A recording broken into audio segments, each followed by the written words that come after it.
I now reconvene the regular council meeting for Monday, June 22nd, 2026. Before we get underway, we'd like to acknowledge that this council meeting has been held on the homeland of the Tanaka people. Before we get into our major business, we have one piece of business we'd like to take care of right off the bat, and that is the signing of a new agreement between the Kootenay Bucks and the City of Cranbrook. It's a 5-year operating agreement and use agreement. So if I could ask Nathan to come forward and have a seat, and we'll do a joint signing here. Yeah, and council.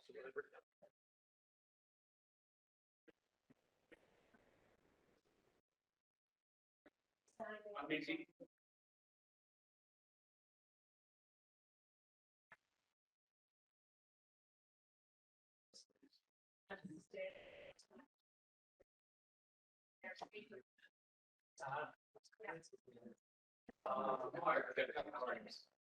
Staff did something here. I asked them to bring a move proceeding for me.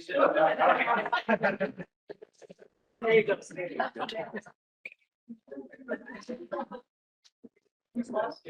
We get her the board.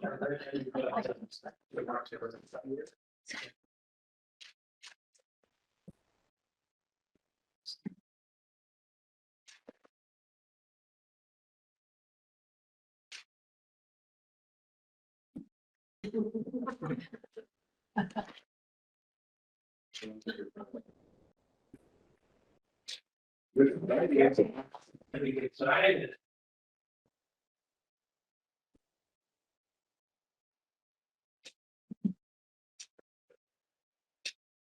Yeah,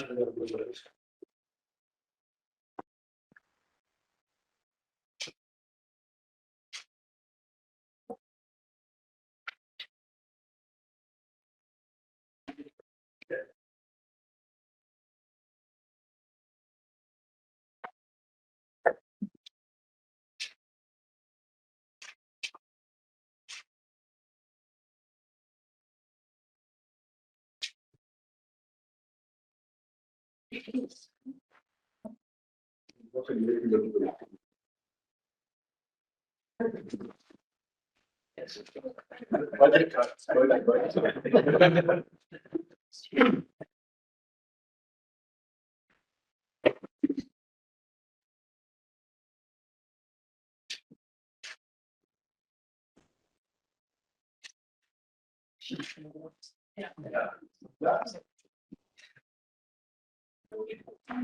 Yeah, that was it.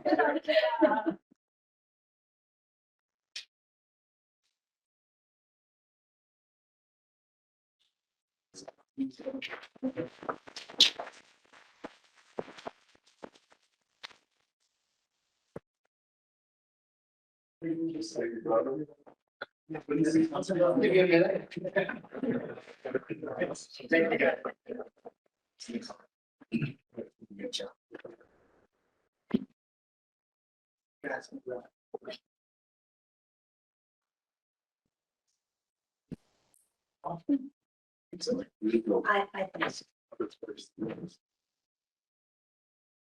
No, are they just being funny?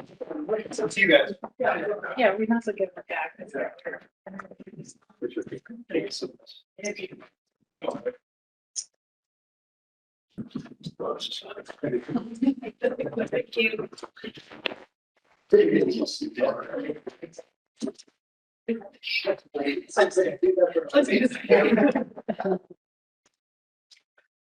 Keep it.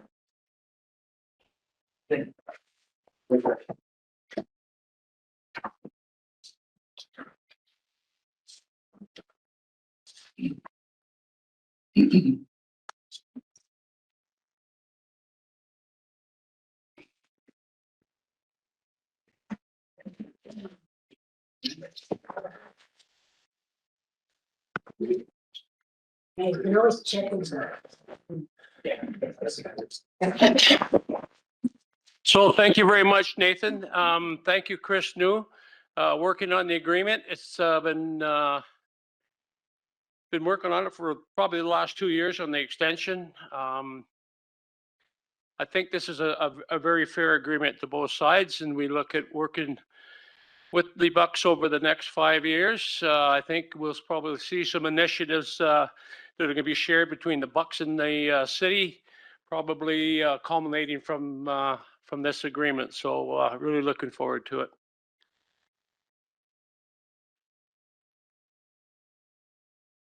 Could I get a motion to adopt the agenda of the regular meeting of Monday, June 22nd, 2026? Councillor Stetsky, Councillor Bissett. Discussion? All in favor? Opposed? That's carried. Can I get a motion to adopt the following? Minutes of the public hearing of Monday, June 8th, 2026. Minutes of the regular council meeting of Monday, June 8th, 2026. Mover, please. Councillor Ray, Councillor Popoff. All in favor? Opposed? That's carried. Thanks, guys. Okay, we're moving into delegations. We have one delegation tonight, and that is Galen Olstead from the Key City Theatre is here to present the renewal for a 5-year operating agreement between the City Cranbrook and Key City Theatre Society. Galen, the floor is yours and welcome.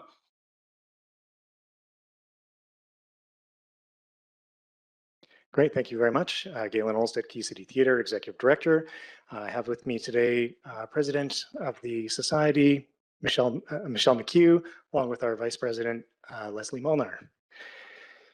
So good evening, Mayor and Council. Thank you for the opportunity to present regarding the renewal of the funding partnership between the City of Cranbrook and the Key City Theatre Society. Now, before I begin, I want to provide some context for our presentation. Our presentation tonight is not really about proving the value of Key City Theatre. I think Council is already familiar with the theatre and what it contributes to the community. So I'm not going to spend the next 10 minutes reminding you that our annual operating budget has grown from approximately $450,000 to over $1.3 million per year. Nor am I going to spend any time talking about the economic activity that investment supports. Using a conservative economic multiplier, that 1.3 million operating budget translates into approximately 2 million in economic activity through accommodations, restaurants, retail spending, and local services.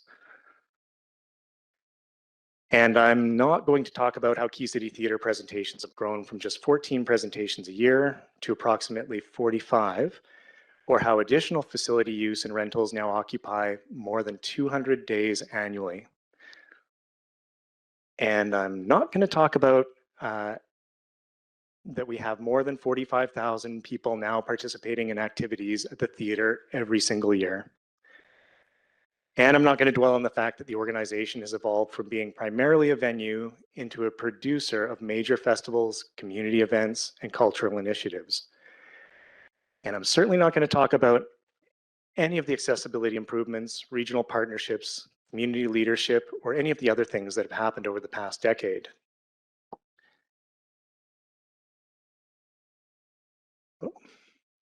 And I'm definitely not going to talk about the thousands of students who've shared the stage with professional artists, attended performances, participated in productions, volunteered at events, developed technical skills, or experienced ideas, perspectives that extend beyond the classroom. Because I know you all know that already.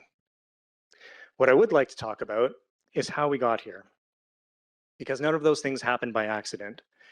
They happened through a relationship that has existed for more than 3 decades between the School District Number 5, the City of Cranbrook, and the Key City Theatre Society. And more specifically, they happened because 5 years ago, Council made a decision to provide confidence through a multi-year funding agreement. Tonight, we'd like to discuss continuing that partnership and building on the success it has helped make possible. So we are asking Council to consider 3 requests. Renewal of the city's multi-year funding partnership with Key City Theatre Society for an additional 5-year term. An increase in the city's annual contribution from $120,000 to $150,000, and annual adjustments moving forward in line with municipal tax increases approved by Council. Now, 5 years ago, Council chose to move away from annual funding requests and enter into a multi-year funding agreement with the Society. And that decision provided stability. It allowed the organization to think beyond a single budget year and focus on long-term planning, sponsorship development, fundraising, grant applications, programming decisions, and responsible financial management. Now, during the term of the current agreement, the theatre completed the accessible elevator project, significantly improving access to the facility. The Society assumed responsibility for the Kootenay Children's Festival, ensuring the continuation of an important community event. And we co-created EdFest, which has become an important cultural celebration for the community. The organization continued and continues to expand its role within the community. Today, more than 45,000 people attend or participate in activities at the theatre each year through professional performances, local productions, school activities, visual art exhibitions, festivals, fundraisers, award ceremonies, community events, meetings, and celebrations. Over the past 5 years, Key City Theatre has evolved beyond being a venue where performances occur. Today, it functions as cultural infrastructure serving Cranbrook and the East Kootenay.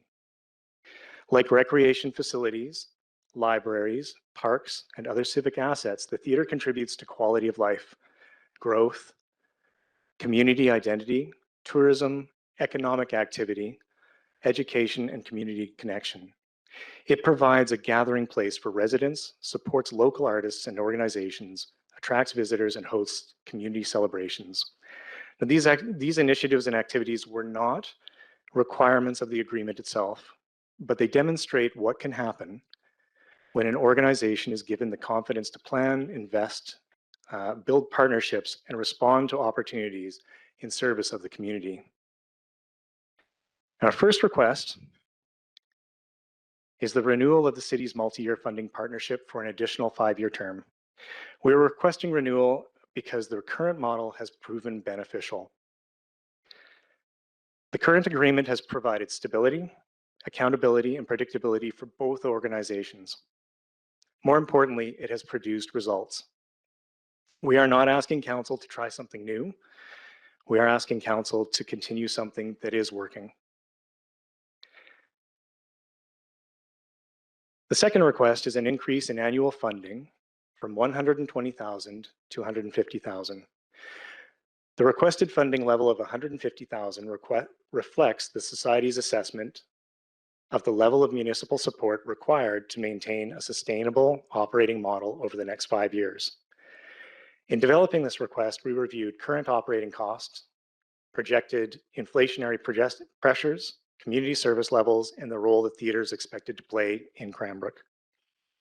The Society approached this request by asking a simple question: what level of support is appropriate for the organization the theatre has become and the role it now plays within the community? And based on that assessment, we concluded that $150,000 represents a reasonable and responsible funding level. Today, the city's contribution represents approximately 9% of the theatre's annual operating budget. Under the proposed funding framework, that would increase to approximately 11.5%. Even with that increase, nearly 90% of the theatre's operating revenue would continue to come from ticket sales, sponsorships, donations, grants, rentals, fundraising, and other sources, making us one of the most cost-effective performing arts organizations in Western Canada. Our third request is that future annual adjustments be tied to the municipal tax increase approved by council. This approach ensures that the city's contribution maintains its value over time while remaining directly linked to council's annual budget decisions. It provides a predictable framework for long-term planning and helps avoid situations where inflation gradually erodes the value of the partnership over time.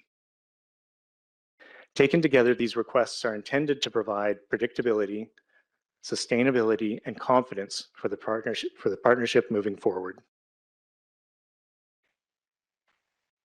For 33 years, the partnership between School District Number 5, the City of Cranbrook, and the Key City Theatre Society has supported the operation of a regional cultural institution serving residents throughout Cranbrook and the East Kootenay. Cranbrook's role as a growing and successful regional center is supported by infrastructure that serves residents well beyond municipal boundaries. The airport, hospital, college, recreation facilities, and cultural institutions all contribute to that role. Key City Theatre is part of that regional infrastructure network. So before I conclude, I'll leave council with three numbers. 45,000, the number of people who participate in activities at Key City Theatre each year. 11.5%, the municipal share of the theatre's operating budget under the proposed funding framework. And 33, the number of years that School District Number 5, the City of Cranbrook, and the Key City Theatre Society have worked together to build something that serves this community and the broader East Kootenay. In many ways, those three numbers tell the story. A significant community impact, a modest municipal investment, and a long-standing partnership. Tonight, we are asking council to continue that partnership and provide direction that will allow a new 5-year funding agreement to be developed. We believe the proposed framework provides a stable, predictable, and sustainable foundation for the theater to continue serving the community in the years ahead. Thank you. Thank you very much, Galen. Council, comments, questions? We'll start with Councillor Stetsky. Yeah, thank you, Mayor. I'm just curious, since you do serve the East Kootenays, have you applied for grants from RDEK or ready grants from other communities besides Cranbrook for support? Columbia Basin Trust or? Yep, we apply to all of the above. We do have grant and aid that we receive from RDEK, and so that's approved on an annual basis. And then we go to ready grants for projects. And then Columbia Basin Trust, similar, we find projects that will resource through there. What's different, so the RDEK does provide some support for operating. That's what that grant is for. Other grants do not provide for operating, they're project-based. Councillor Peabody. Thank you, Mayor. Galen, I'm just wondering if there's any exciting shows coming up for the next season, and if it's possible for members of the public to possibly buy memberships to the Key City Theatre. Yes, we're actually launching our first half of the season right now, so we've got a whole bunch of exciting shows coming up. Too many for me to list at the moment, and then memberships are also underway at the moment. So we've got our Big Ticket and Big Ticket Plus.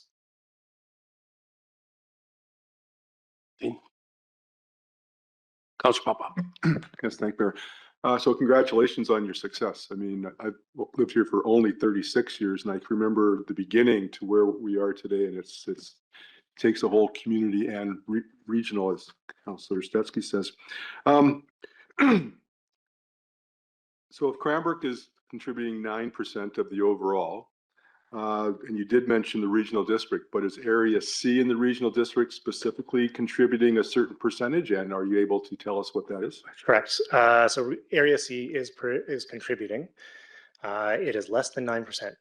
But is it through the ready grants or the other one you mentioned, or is it directly from the Area C tax base, like it would be from the City of Cranbrook? Correct. So it's directly through.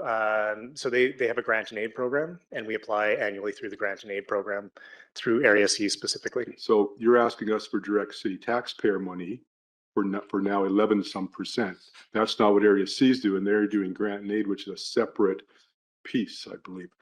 So that's, I think, different. And also SD5. Are they equally contributing directly or through other means? Yes, we don't have a dollar for dollar match to what the school district is providing. So they provide building maintenance. They provide they provide a grant towards the use of the facility. And then there's a number of things like electrical, staffing pieces that come into it as well. So thank you for sharing that. I asked specific about Area C because regional district, especially the donut around Cranbrook, quite often gets not considered. And they are a direct taxpayer funding that benefit from the wonderful services that you offer. So yeah, keep on them. Thank you. Yeah, nothing. Well, Galen, I'm not going to go on how much we appreciate and regard what you've done for Key City Theatre and the city of Cranbrook. And I'm certainly not going to go on what you and your organization mean to the city. But boy, we sure see the full potential of that facility now. The quality of the performance and the use of that facility under your direction has gone nothing but upwards. Speaking to people on your team, the volunteers and staff, they just rave about the organizational culture. So, that speaks to your people as well, because that starts from the top and the bottom, So thank you so much. We really appreciate what you do. You bring a lot to the city. Thank you so much. Thank you.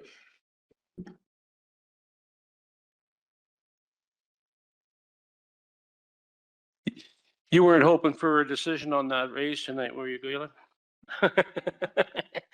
Okay, delegation. Before we get into bylaws, we're happy to announce that the process to select a new director of recreation and culture has been successful. There were many applicants, followed by a number of interviews with the most qualified candidates by a selection committee. And finally, an informal interview with our staff for the top candidates. New director is Lars Larson. Congratulations, Lars. And he started on June 18th. Lars is excited to join in the city of Cranbrook as Director of Recreation and Culture. He brings more than 27 years experience in recreation, parks, facilities, and events management, including over 20 years in senior leadership roles. Most recently, he served as General Manager of Armstrong Spalding Parks and Recreation, where he worked with staff, elected officials, community partners, and user groups to deliver recreation facilities, or services, facilities, programs, and capital projects. Prior to that, he held leadership positions with Prospera Center and Canlan Ice Sports in Chilliwack, as well as Bakerfield Ice Sports Center in California. Outside of work, Lars is a proud father of two daughters, ages 17 and 15. He enjoys spending time in the outdoors, particularly hiking and exploring new trails. He was also involved in hockey for more than 35 years and played junior A in his younger years. Lars is looking forward to joining the team, getting to know the community, and working with everyone to continue providing exceptional recreation, parks, and cultural service to the residents. One of the priority tasks when he starts will be to finalize the department structure and functions, then the two vacant full-time manager positions so that we can get those posted and filled. We need more capacity in the culture and arts than in the past, and with the events, we will be ensuring the safety aspects and coordinated city's involvement, but events will be moving to a private sector-led model going forward. We recognize and empower the excellent leadership we have in the department with Sam and Adam under the new model. The two revamped manager positions will need some work on function and job description before posting. Thank you very much to Chris New for stepping in as acting director, since Chris is kind of retired and likes fishing and breaking rocks more than working. It is hard to make him come in and work every day. We needed someone to come to work and do some heavy lifting day after day until the initial changes were made. Those thanks go out to Kirby Coven for taking the department lead while also managing the parks job, and to Amanda Martinek for being both managers. Chris did give us what we needed to succeed. Continues to provide mentorship and worked tirelessly to get a new Bucks contract. All the best to the people at in our Recs and Culture department, and congratulations and welcome, Lars.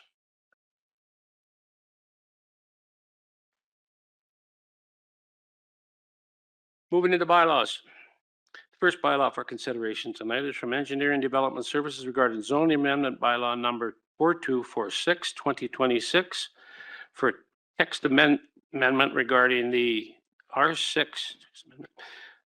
the R6 high density multiple family residential zone. Can I please have staff provide a brief overview of this report, please? So we got Rob.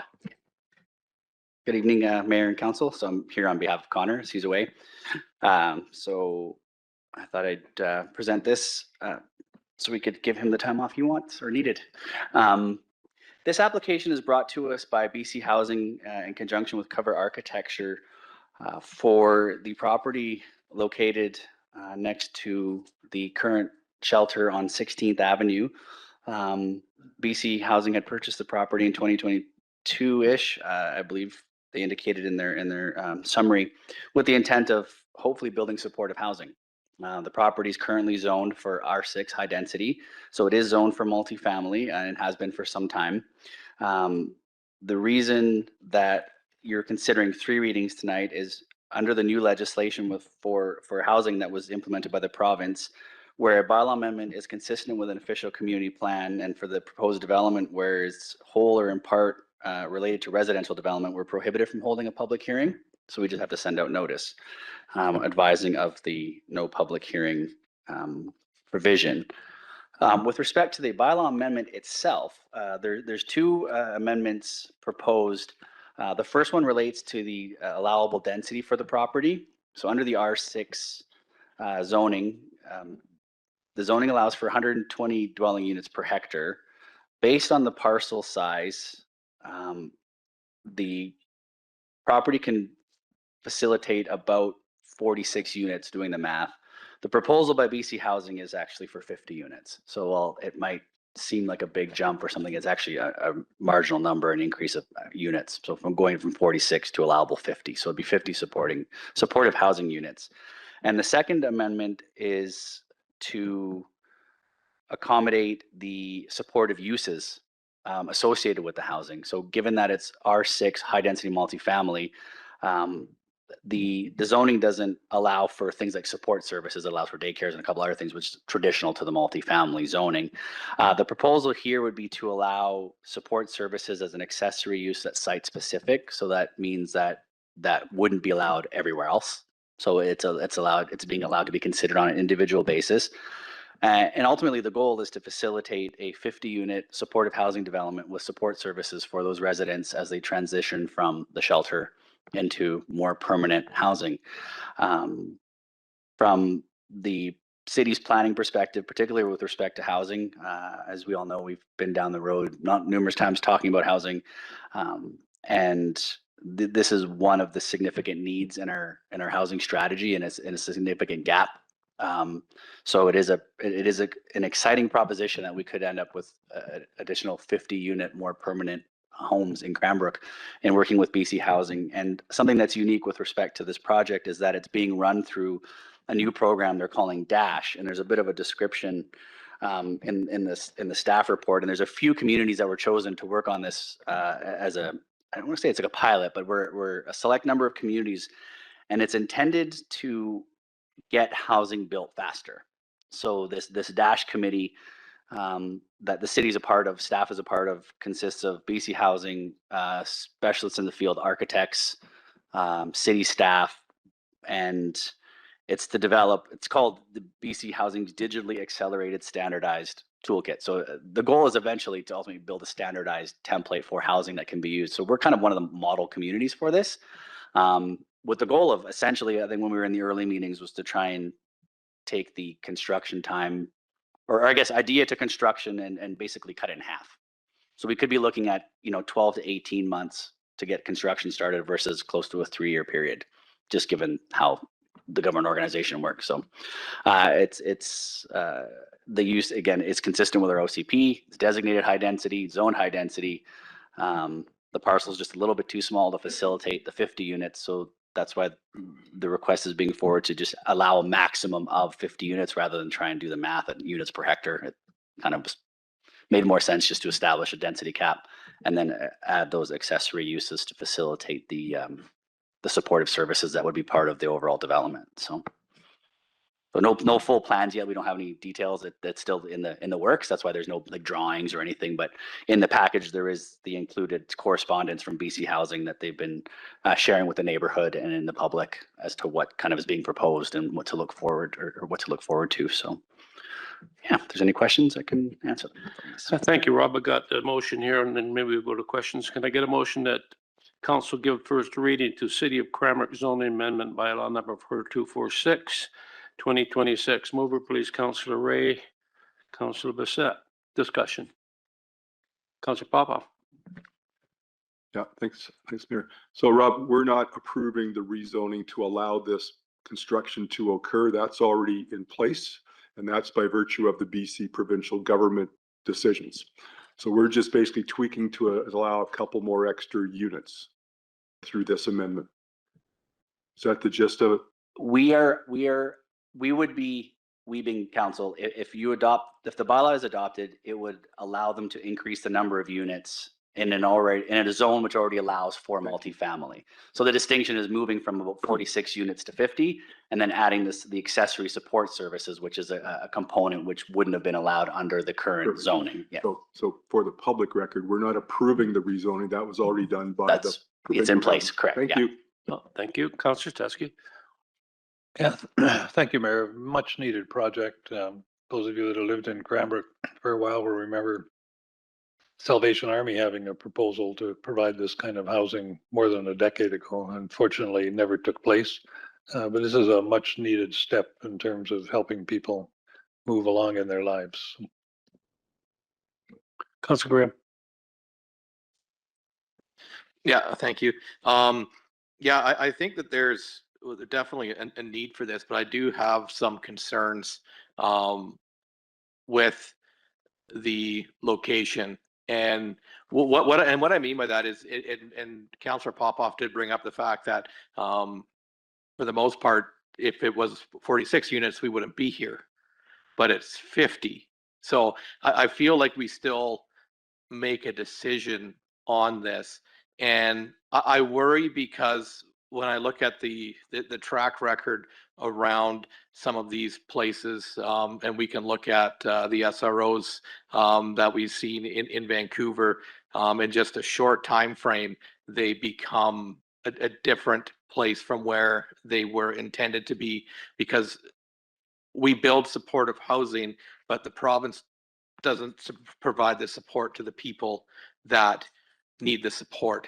And I just worry about where it is in our core, and with some of the things that we've been seeing taking place even as recently as at the lacrosse tournaments last weekend. So I am hesitant on this one, which I'm sure shocks no one. Councillor Ray. Thank you, Mayor.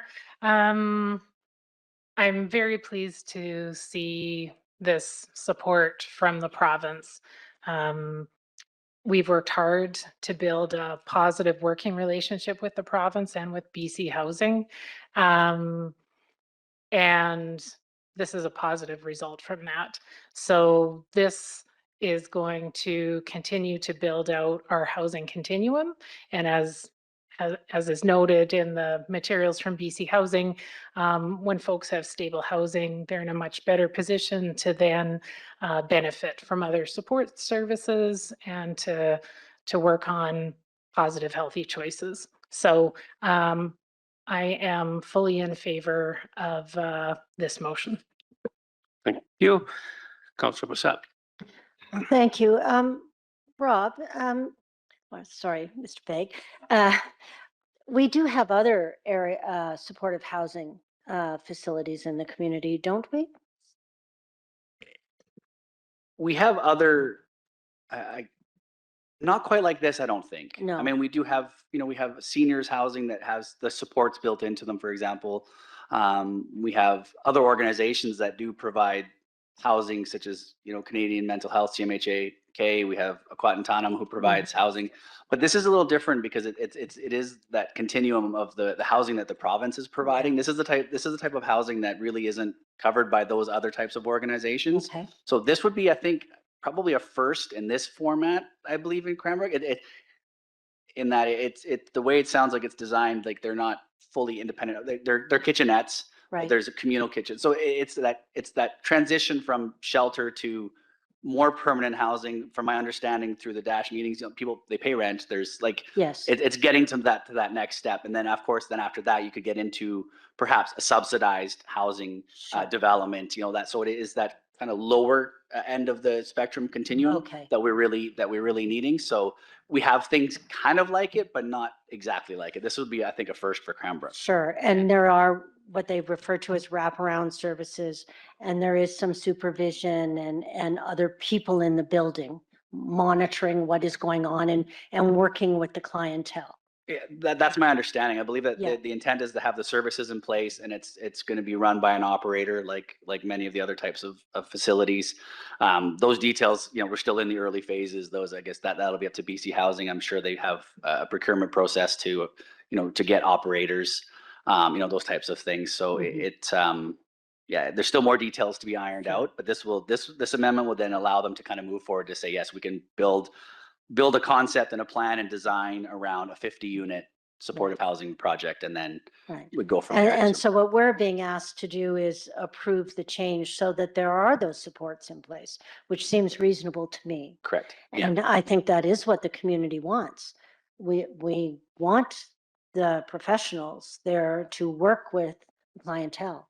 And in order to be successful, we don't want people living in the homeless shelter permanently, but it's moving them along. And I remember discussions at this council table as to this is what we want from the government. So they're coming through. So we should be happy that we're actually getting what we wanted. Thank you. Thank you, Councilor Peabody. Thank you, Mayor. I think I agree with some of the sentiments being shared around the table. This is sort of that missing piece of the puzzle that we don't have. And I think the city often gets criticized that we're not doing anything to help with the homeless issues in our town. And this is one step, not that the city has necessarily taken this step, but one step to help Cranbrook get people off the streets and into housing. Branching off what Councillor Graham was saying with the location, this location has historically had services for homeless people, and now it's the current location of the homeless shelter. Just a question for CFO Fercho. Since the shelter has been there, have we seen a large increase in, like, I guess, bylaw complaints or RCMP complaints? So Councillor Peabody, through the mayor, thanks. And we just happen to have, yeah, sure. We just happen to have Marcel here as well. And so, Perfect. Certainly to my office, the odd time, and I can say not very frequently, complaints do make it up to the CIO's office, but through the table that we have that is basically trying to proactively manage the issues in the neighborhood, working with the neighborhood, I've seen very little that, have reached my office. That anything's referred to that table and is dealt with at that level. And I'd just ask Marcel to speak to that. Okay, thank you. So as we kind of expected when the shelter first opened, there was an increase in traffic in that part of town. And as CEO Fercho mentioned, we have that shelter table, which quickly responds to any new concerns that come up. And we've been very creative and out of the box thinking and how to address some of those concerns. We are into the weather now where we're seeing people leave shelter and become more transient between communities. So in the last couple of weeks, we've seen an increase in folks setting up tents in that area. But again, we had a quick response and we have a plan in place now to even address the garbage or things left behind. The difference with supported housing is that people moving into supported housing are ready and wanting some change in their life. They're looking for some stability. They're looking for services. They're looking for treatment. And so this is like an amazing opportunity to have this into our community. And so we can move people who are stabilizing in the temporary shelter into supported housing. They're still getting supported. They're still getting helped, and then into market rental or subsidized housing after that.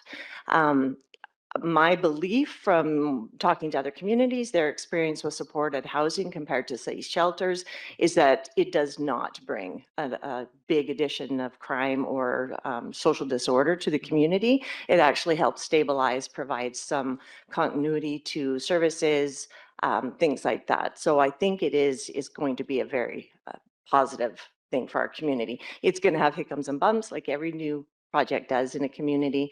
But as we've demonstrated as a community and through our service providers, we quickly respond and we have ways of working and working together to solve this problems. Okay, thank you, Marcel. And just like for the public's information, if members of the community have something that needs to be addressed, say it is people camping when they're not supposed to, what's the line of contact? Who should they be reaching out to? Well, we have a who to call information document right on the city website. So it says who to call because it all depends. If it's a criminal matter, obviously they need to call the RCMP. If it's somebody in extreme distress, they need to call 911, things like that. But if it's a situation where, say recently, we had some calls concerning people setting up tents outside of one of our city buildings and staff not being able to get into the building.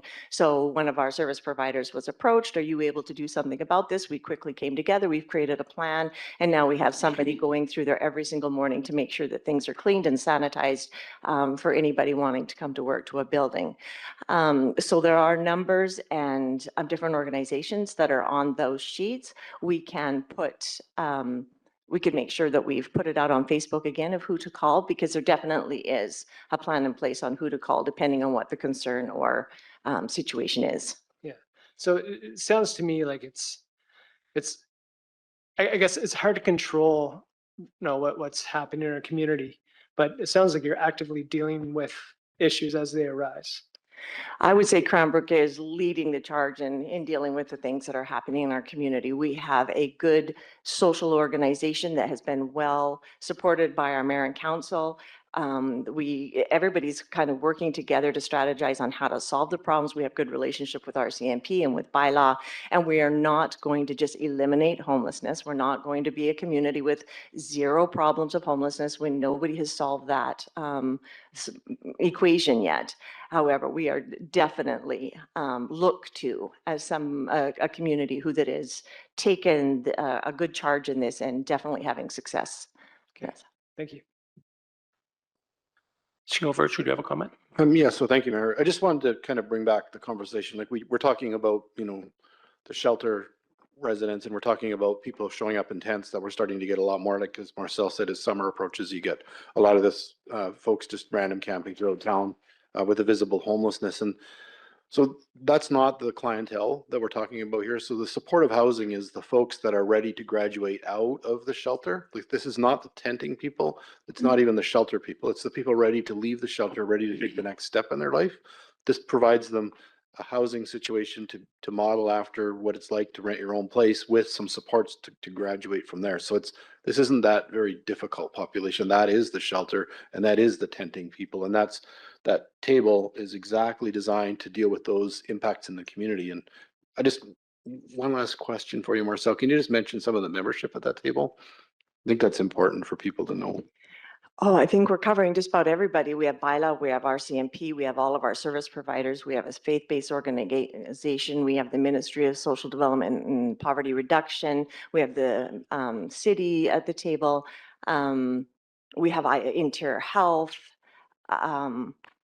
we have all the neighborhood, we have all of the businesses around that shelter that are represented at that table. We have a community representative. She comes from all the people who are living in that neighborhood and brings forward concerns. School district number 5, the ambulance, it's a pretty broad spectrum of people that are on it. And I just sort of building off what CAO Furcho had just said. I don't know, we won't mention names, but about 3 years ago, we had 2 individuals in our community who probably took up 90% of people's energy, right? We were out RCMP were going to be called, they were being taken to the hospital, all service providers were responding. They were involved in criminal activity, they were involved in overdosing, like just all the things that it take. Both of those people have since been housed. You never hear a word about those people anymore. They are stable, they are getting their services and their needs met, and that is what supported housing can do. It can take somebody from being entrenched in homelessness and struggling and reacting out of those struggles to somebody who can live within a community, still have their struggles, but be well supported and to move forward in their life. Thank you very much, Marcel. Thanks for those explanations. So certainly from my perspective, as Councillor Blissett mentioned, that was something that everybody at the table a number of years ago wanted. We asked for that. When they were talking about the shelter, everybody wanted it. Everybody in town agreed that, you know, we needed a shelter. We needed that first, but they all wanted that next step, that supportive, that transition housing. The province has come to us with an offer. You know, you got to put it into perspective. Who wants homelessness in their community? Nobody does. So, you know, it's going to be a controversial issue. It doesn't matter what you do, whether you make a decision to try and improve the conditions and improve the system, or we could just throw our hands up and walk away. And let me tell you, we have no idea what would be happening if we walked away from this. It would be complete chaos. Anybody remember what that ridge looked like? That's what our downtown and our parks would look like right now. Because I've been in many, many communities in BC and Alberta where that's exactly what's happened when there's limited effort going into it. Certainly, Marcel, since we brought Marcel on board, the amount of work she's done, she's brought all the agencies together, every agency related to mental health, addictions, social service, she's brought them all together. They work as a unit now. The city, from what I understand, when I go to conventions or I get calls from other communities, from other councillors and mayors, what are you guys doing with the homeless? What are you doing with this? We're on the map, literally on the map. You know, we're a regional health and service center. So we're going to get more than a 21 or 25,000 populations out in La La Land somewhere where they, you know, they're not this regional hub. That comes with our wanting to be this regional hub. So we've got it, but I can assure you, and it's, yes, we support it, but it's our staff that have done just an amazing job where we've come from. The province wouldn't talk to us 2.5 years ago. No voice, no ear. Our people have stepped up with programs, with reports, with studies, with data, that when we ask for something or propose something to the province, is not just a handout. We're going with something to give them. They're listening. On the last two initiatives here, on the tiny homes and this, they came to the city of Cranbrook. That's what we've been asking for years. So, you know, certainly I think we're very fortunate. Those are the things we wanted when we started this, and it wasn't coming. So, you know, for us to even not to consider this, it would be a grave mistake. So thank you very much, Marcel, for everything you've done. Further? Call the question, all in favor? Opposed? That's carried. Thank you. Well, one other thing on that, you know, I think what we got to recognize too is every step of the way on these things, you're dealing with different type of operators. And what I've seen so far is it's all about operational management when you get into these. We have to be guaranteed, and we've talked to the province, I've talked to the minister about that. When these things are happening, we need to be a guarantee that we have strong operational management and accountability that are managing these things. And they're on that page with us as well. So, you know, that's so important. Can I get a motion that council gives second reading to City of Cranbrook zoning amendment bylaw number 4246 2026? Mover Councillor Stetsky, Councillor Popoff. Discussion. Councillor Ray. Thank you, Mayor. For members of the public who are interested in this issue, the staff report is really excellent. And the, excuse me, the information from BC Housing is quite detailed, and it's a really good read. And so part of the information they provide is that research shows that supportive housing residents have an incarceration rate that's over 6 times lower than people identified as experiencing homelessness, so helps keep people out of jail. They access the emergency department almost 47% less than people identified as homelessness, so would help lower the workload at our ER. And they have almost a 32% lower rate of hospital admission than people identified as experiencing homelessness. So the benefit of this kind of supportive housing has really positive ripples when we look at our RCMP, when we look at our healthcare system. So this is a very positive initiative. Excellent point. Further? All in favor? Opposed? That's carried. Thank you. And finally, can I get a motion that council give third reading to City of Cranbrook zoning amendment bylaw number 4246, 2026? Councilor Ray, Councilor Bissett, discussion? All in favor? Opposed? That's carried. Thanks, guys. Good discussion. Thanks so much, Marcel. Next bylaw for consideration is also from Engineering Development Services regarding subdivision and development service and amendment bylaw number 4250, 2026. Can I have staff give us a brief report? Curtis? Yes, thank you, Mayor and Council.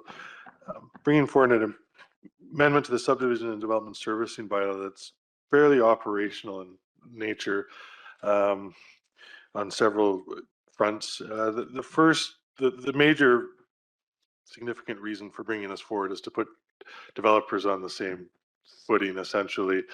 We've seen more development pressure recently in the last few months than we have for many years. And the big issue that's been coming up is some developers have wanted to jumpstart works on site before having proper permits and approvals in place, whether it's city or some provincial approvals, but we're not dealing with the provincial approvals now. But we want to increase the wording in the bylaw to give clearer direction that they require city approval before starting construction. Oddly enough, our bylaw is not overly strong in that until we've had to actually try to implement it.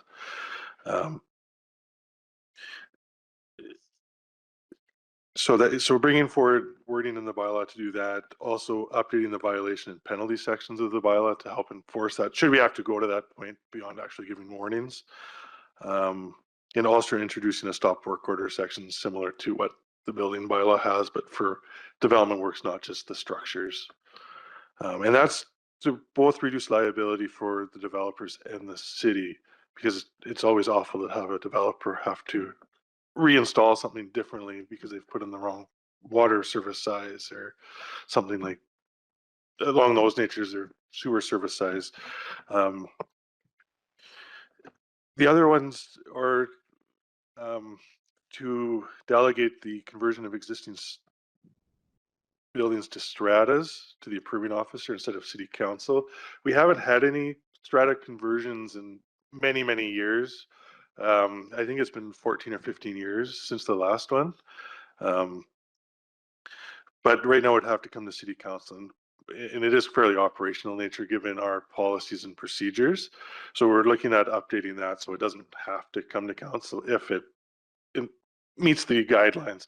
The biggest reasons why they haven't had any is because a lot of buildings were done or strata converted in the 1990s and early 2000s. And recently our vacancy rate's been below the threshold of 5%, which council has set many years ago in those policies. So the next one is to update the policy to reference the approving officer should council agree with that delegation. And the last one is to update the list of approved materials for development works that we'd be taking over as part of the development. A lot of this one is just the materials have changed. This probably should have been updated many years ago. Some of these materials aren't even produced now. They're not the most cost efficient. The materials list being approved is what we're actually giving developers today. It's same with our capital works program. So everybody's on the same footing. It's just to put it in the bylaw so it's clear when we have to give it to somebody. Yeah, and I'll leave it if we have any questions.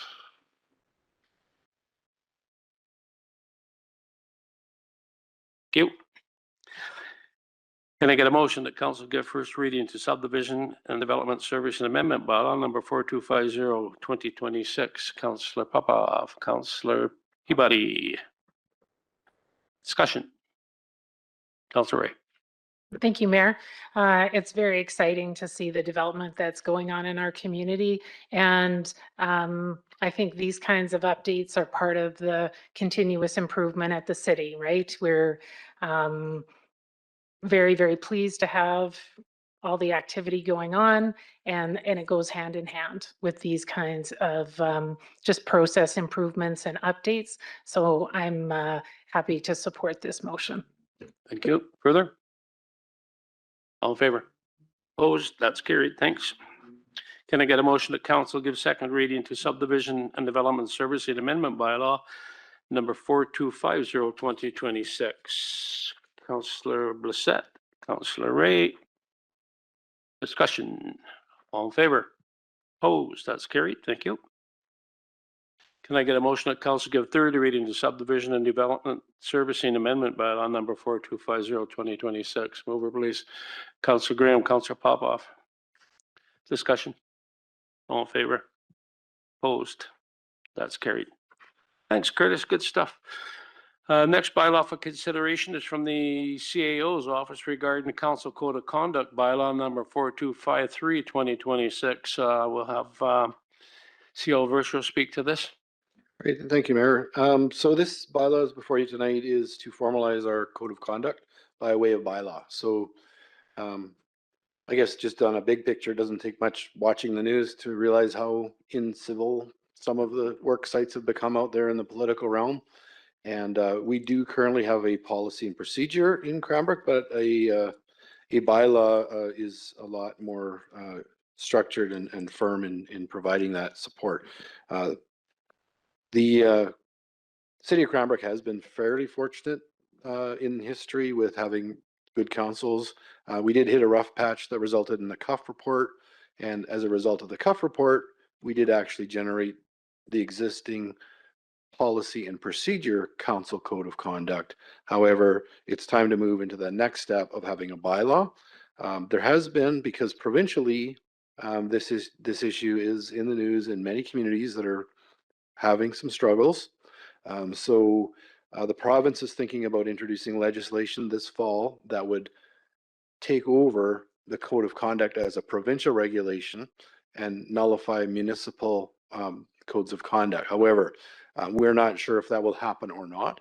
If it does, what we've done is we've looked at that legislation and we've built our bylaw to be consistent with the provincial regs. So what we'd like to ask council for tonight is support in moving ahead with our code of conduct bylaw, knowing that we may have provincial legislation or we may not in the fall, but we do need to move beyond the policy and procedure that has been in place since 2020 that has served us fairly well, but next council will be a whole new group, and this just prepares the city for its next stage. Thank you, Mark. Can I get a motion that council give first reading to council code of conduct bylaw number 4253, 2026? Councillor Ray, Councillor Stetsky. Discussion. Councillor Stetsky. Yeah, this is certainly one of the most complete bylaws I've seen, and 18 pages long on how to keep council civil. One of the things that people do ask, though, and it's not in here because I guess it can't be, is what does it take to have a council member actually removed from being a council member provincially?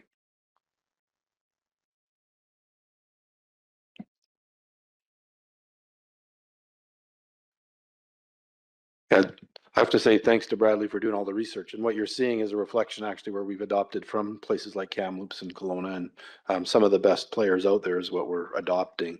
The community charter provides those provisions, and what we're seeing though is that threshold is so high that there can be complete dysfunction in the community, and the charter still won't provide for that level of support for the community. Councillor Ray. Thank you, Mayor. I'd just like to thank the management team for your work on this. I think this is a are really important, the next step up in terms of our professional approach. And you always want to have these kinds of things in place before you have a problem. When you have a problem, it's a bit too late to be wishing you had this in place.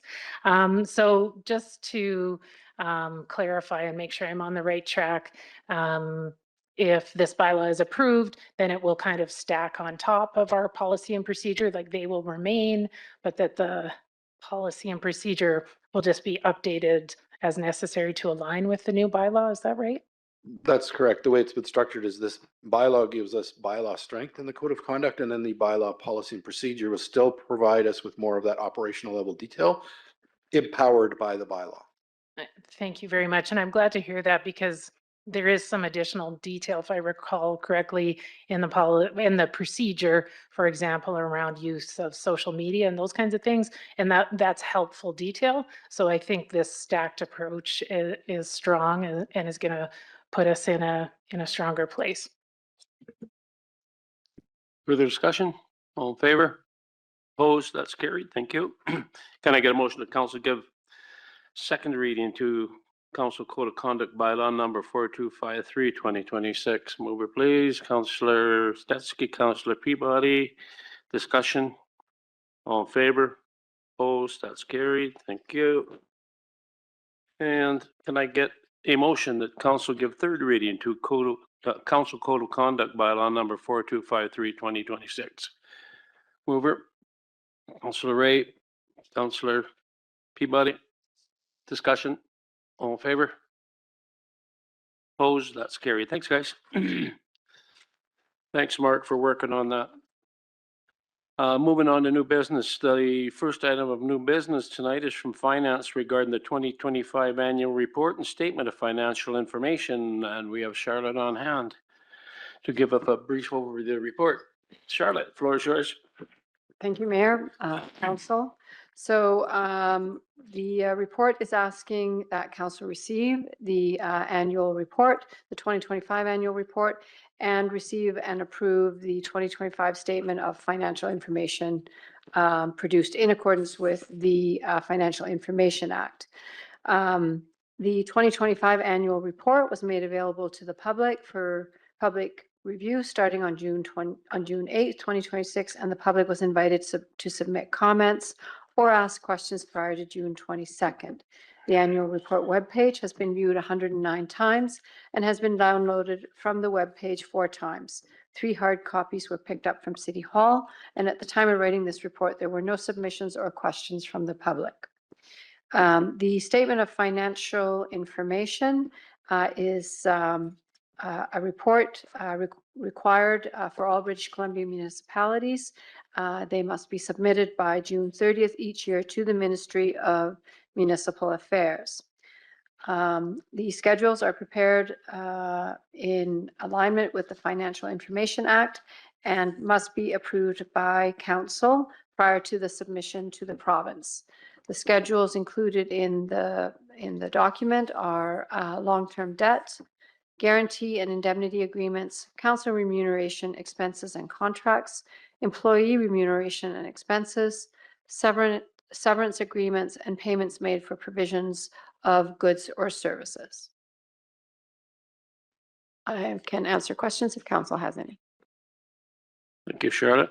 Can I get a motion that council receives for information the City of Cranbrook 2025 annual report as presented? Mover, please. Councillor Blissett. Councillor Popoff. Discussion? All in favor? Opposed? That's carried. Can I get a motion that council receive and approve the unaudited 2025 statement of financial information produced in accordance with the Financial Information Act, and further that the mayor and director of finance be authorized to execute the statement of financial information approval? Mover, please. Councillor Stetsky, Councillor Blissett. Discussion? All in favor?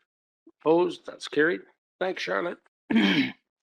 Next item is from Corporate Service and Finance as well, regarding the conventional and custom transit systems 2026-2027 annual operating agreement.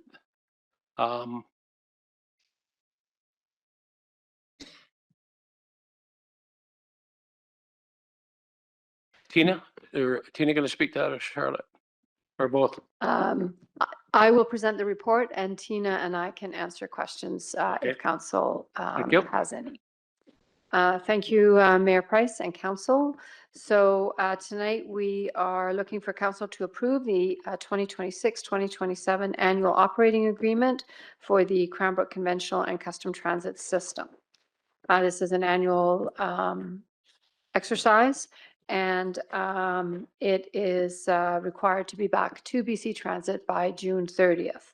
It is the agreement that guides the operations of the two transit systems in Cranbrook and provides some budget information for the upcoming, for the current year. There are a couple of items that that Tina and I would like to point out to council in terms of what is happening with our work with BC Transit. And some of it is a continuation of work that council has been made aware of in the past. So the Transit Future Service Plan is being led by BC Transit and it's nearly complete. The plan commenced in 2023 and builds from the priorities identified in past reviews, as well as the official community plan, the active transportation plan, the community climate action plan, and the regional transit study, with a purpose of identifying initiatives for short, medium, and long-term implementation options. The draft plan is aimed at optimizing the system by restructuring the network. UMO is the electronic fare collection system and was launched in June of 2024. The system allows users to pay for transit on the UMO mobility app, as well as purchase a reloadable UMO card. The final phase of this initiative was launched in May of this year, which introduced the ability for contactless payments by tapping credit cards, debit cards, and mobile wallets.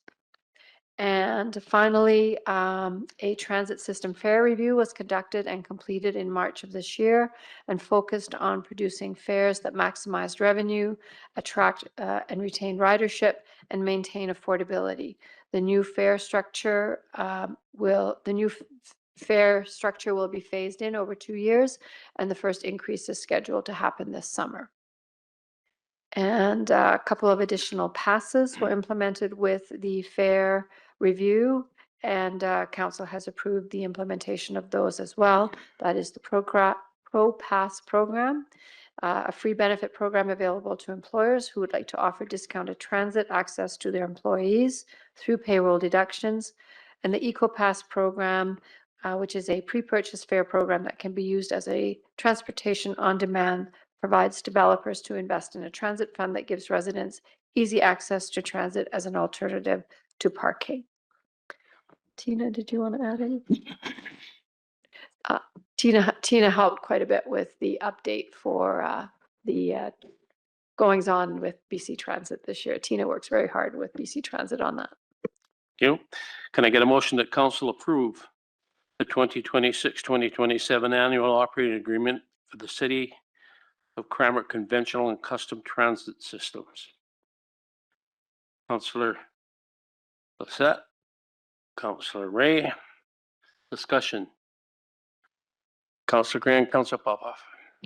Yeah, thank you for that. And thank you for the information and the work that's gone into here. The one thing I was curious about, and I didn't see it and I might have overlooked it,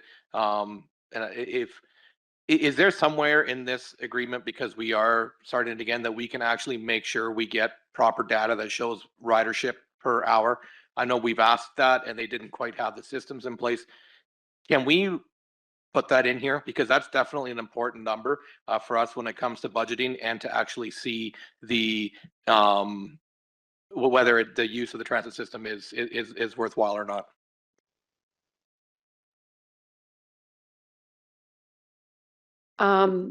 Councillor Graham and Tina, I might, if Tina can add anything here, through the UMO pass, the data that's being collected is significantly more granular. And to specifically comment on the ridership per hour, I don't know, Councillor Graham, but we could certainly follow up and confirm that that can be made available.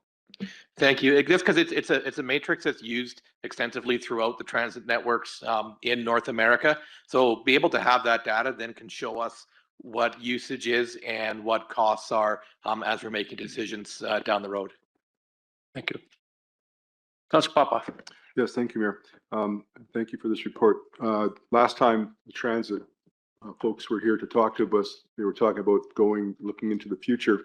And they did make mention of it going into the future. They were going to look at the Kelowna on-demand / fixed route transit system. And I was just wondering, is that moving forward here in Cranbrook? Sort of like a hybrid. They're suggesting 2 fixed routes, and then the rest would be sort of like an on-demand Uber type system. I may not be explaining it right, but is that going anywhere? Yes, that is going Excellent. forward for sure. BC Transit will be here on July 6th at a committee of the whole meeting to present the draft plan. And with that will be the on-demand initiative that would be available for Cranbrook. Looking forward to it. Thank you. Further discussion? All in favor? Opposed? That's carried. Thank you. Thanks, Tina. Charlotte? Next item tonight is from Engineering Development Services regarding a development variance permit 3090.20.2606 for subdivision and development servicing standards regarding a portion of First Avenue South. Can I please have staff provide a brief overview of the report, please? Santana? Good evening, Council. The variance application presented to you this evening is to vary the engineering standards for new road construction that is outlined in our subdivision and development servicing bylaw. In generic terms, the application is requesting to vary a portion of the First Avenue road design to reduce the paved width, to reduce the whole road dedication width, and then to install a gravel shoulder instead of concrete curb and gutter along that west side portion of First Avenue South in between 11th Street and 9th Street South. Further, the application is requesting to remove the requirement to install a sidewalk along new proposed parcels along the south side of 9th Street South.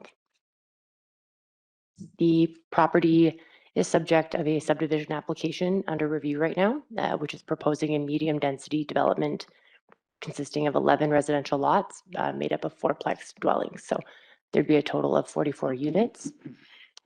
The properties are all zoned R1, which do permit between 1 to 4 family dwelling units. You can see on attachment 1, it illustrates the subject property in the surrounding area.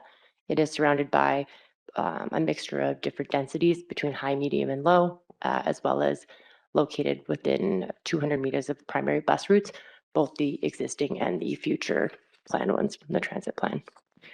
It's also within 500 meters of 2 different elementary schools, as well as a middle school and multiple recreation areas. So I won't get into the great detail, and if you have any questions after my explanation, let me know. But in general, the first variance I'll look at is the First Avenue road design from the road width, and then the curb and gutter installation. Ultimately, we don't have any issues with the proposal to reduce the road width. As we understand, it'll be local traffic and it helps with the alignment of the road.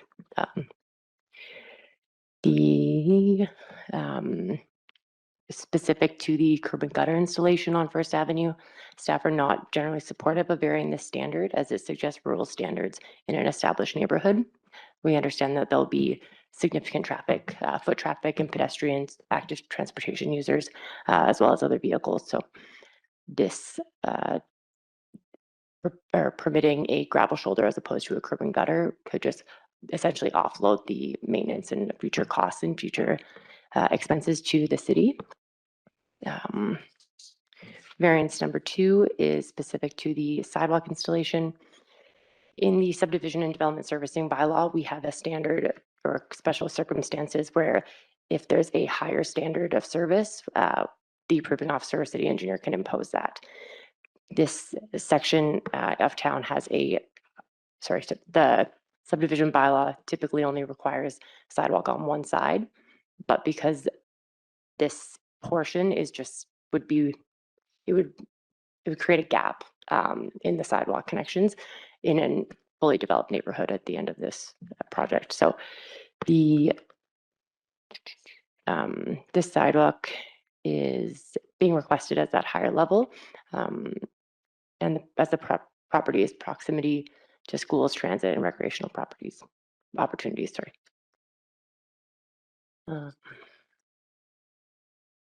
We did send out required notices to the adjacent properties. At the time of writing, we'd only met with one property owner adjacent to the neighborhood. Since then, 2 comments have been received from the public, and they are included as attachments to the report. Ultimately, if the variance was approved, was not approved, the developer would be required to redesign their proposed layout. We'd have to come up with some alternative standards. Thank you, Santana. Can I get a motion that council approve development variant permit 3090.20.2606 to vary table B1 highway standards of the subdivision development servicing bylaw for the following design standards for a portion of the proposed First Street South. A, reduce the minimum required road dedication width from 20 meters to 18 meters. And B, reduce the minimum required paved width from 9.5 meters to 7.3 meters. And C, reduce the minimum lane width from 4.75 meters to 3.65 meters. Mover, please. Councillor Bassett.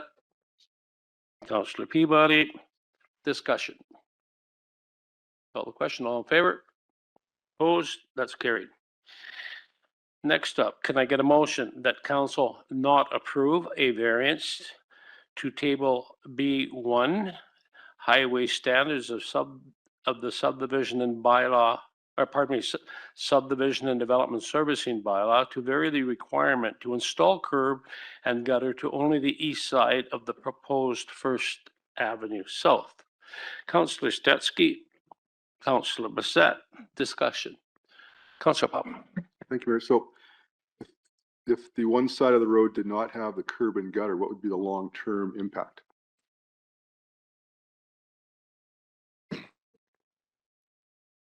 So, thank you, Councillor Popoff, for the mayor.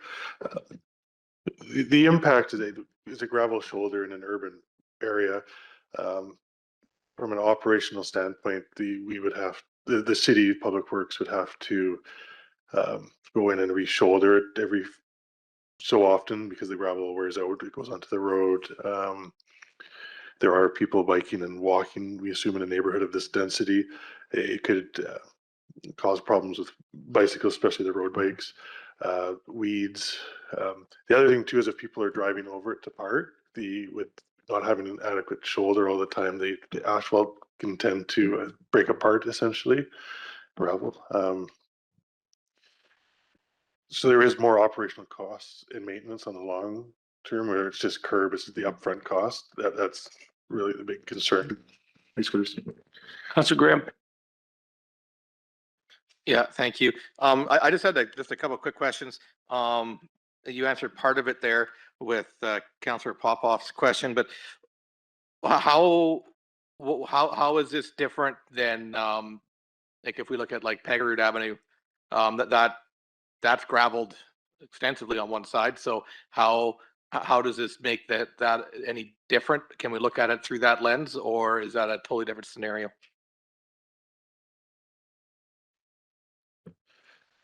The standard being proposed is similar to what's been used in the past. It's called the half road standard. It's over at width of a half road, but the intent was that the other side, when it becomes developed, is that developer would come in and widen the road a couple more meters and add the curb and gutter in the future. However, in this case, the Broad Street development is already developed, so we're not going to see a redevelopment at any point in time. But that's really the difference in this case. Okay, and then I got one more question here. Just curious, like is there more of a rationale than just I don't want to put a sidewalk on Ninth because the proposed sidewalk wraps all the way around except for that little area there. So like, is there more of a rationale around why that gap other than it's a bit cheaper? Just curious on that. Councillor Graham through the mayor, our understanding is just cost. We weren't providing any other rationale other than just to reduce the cost of the development. Call the question. All in favor? Opposed? That's carried unanimously. Thank you. Then I get a motion that council not approve a variance to table B1 highway standards of the subdivision development servicing bylaw to vary the requirement to install sidewalk along the frontage of the proposed new parcels along 9th Street South. Councillor Ray, Councillor Peabody. Discussion. Councillor Skatsky. Yeah, thank you. More an observation and a general question. We received a number of letters from students from Steeples School about safety on our streets. One of the things they talked about, and having lived in a number of other communities, I was quite surprised when you came to Cranbrook that you walk down a street, you get halfway down, and then you have to switch over to the other side of the street, pick up the sidewalk on the other side. And the kids were expressing some concern that that was a safety issue potentially in some areas, having to go back and forth across the street. And I believe that's probably just associated with cost, but do we actually have a standard around sidewalks and where they should or shouldn't be?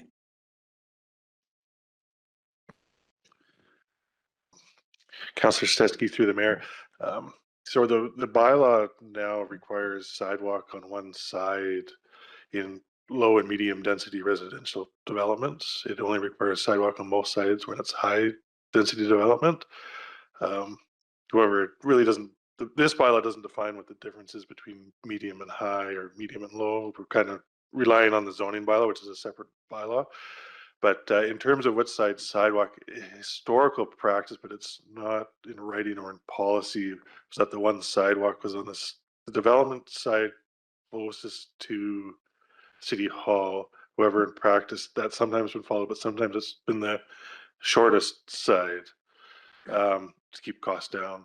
So there isn't a great practice. And so that's why we end up with sidewalks on one side and you have to switch back and forth. So with staff's recommendation here is to try and keep it so you don't have to do that and have that higher level of service.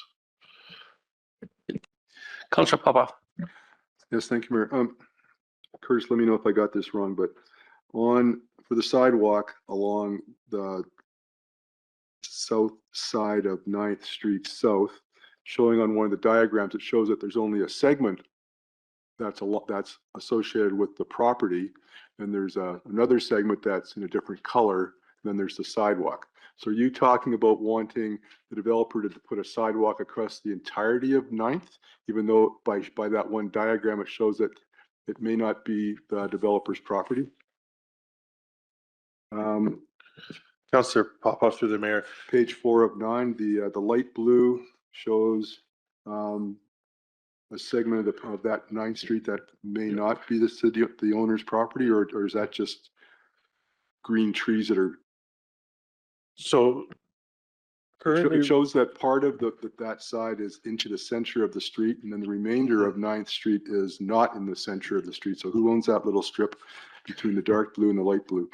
Okay, so there is some road dedication in there now. The developer is required to widen the road dedication to meet standards, so they will be doing the 20-meter road dedication on 9th Street. However, as part of the upgrades, there's currently sidewalk that was installed many decades ago on 9th Street from 3rd to that mid-block point. And then in the 1990s, sidewalk was extended in front of the fourplex developments on the north side of the street. What staff are requiring as part of the subdivision, however, being asked to be varied by the developers, that they extend sidewalk from that mid-block point on 9th to what's going to be First Avenue. In terms of ownership, some of it is owned by the city through road dedication, so it is offsite frontage upgrades. Other part of it is going to be through the subdivision dedicated to the city. So we're gonna own all of what would be the road dedication on 9th, but some of it is currently on site. Some of it will be. Thank you. Further? All in favor? Opposed? That's carried. Thank you. Sorry, Mayor. Okay. I think Councillor Popoff and Councillor Graham were opposed. Was Pardon me? that- Councillor Popoff and Councillor Graham were opposed. Oh, my apologies. Could we note that, please?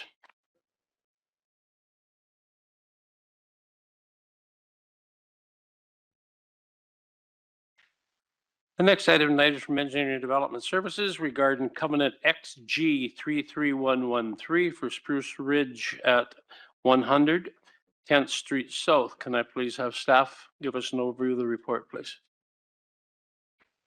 Thank you, Mayor and Council again. So same development, Spruce Ridge. The issue for this at hand for this staff report is that the developer has submitted a building permit wanting to build one fourplex on the lot prior to the subdivision being undertaken. So our zoning bylaw does allow a principal use to be built on a lot subject to servicing being undertaken as a condition of occupancy. However, there is a historical covenant on title that says only one dwelling unit and accessory buildings can be built until the property is subdivided and serviced to the standards of the bylaws. So with the covenant wording, they're not allowed to build a fourplex. What they want to build, they could build a single family house, however, with the covenant, but given this is a fourplex development, they've requested that we release the covenant. We've left it up to a decision from council if they wish to have a fourplex built prior to all the works being completed. However, it will be a condition of occupancy that the works be completed and they've serviced. Straightforward. So this is a request for decision by staff, and there are two options here for council. Would council like to move one of the two options? Obviously, one is to approve the release of the covenant, and the second option would be to not authorize the release of the covenant. Council Ray. I'd like to move option 1, please. Option 1, I get a seconder, please. Councillor Graham, discussion. Councillor Ray. Thank you. So are there any risks to the city if this motion is approved to release the covenant? Councillor Ray through the mayor. The risk to the city is that we issue a building permit, a building's built, however, they don't finish the services. So it'll be an unoccupied building until the services are complete. Well, we haven't had that issue happen in Cranbrook. It has happened to a neighboring community of Cranbrook's that a fourplex has been left vacant for many years. But that would be the only risk, and the risk would be of the developers because there'd be a condition of the building permit that the service works be completed. Thank you. Councillor Stetsky. Yeah, I think we kind of addressed this earlier this evening, but you say in the report that they have some construction has already taken place on the site. So what is that construction that's happened already? So Councillor Stetsky through the mayor. To date, they have pre-serviced the lots along 9th Street. And they installed a length of water main on 1st Avenue and 10th Street. Without the work on 9th was permitted.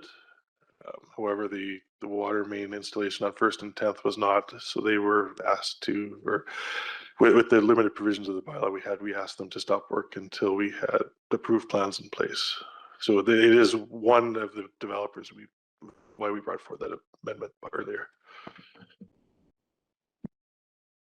Thank you, Mayor. So are there concerns about that water main?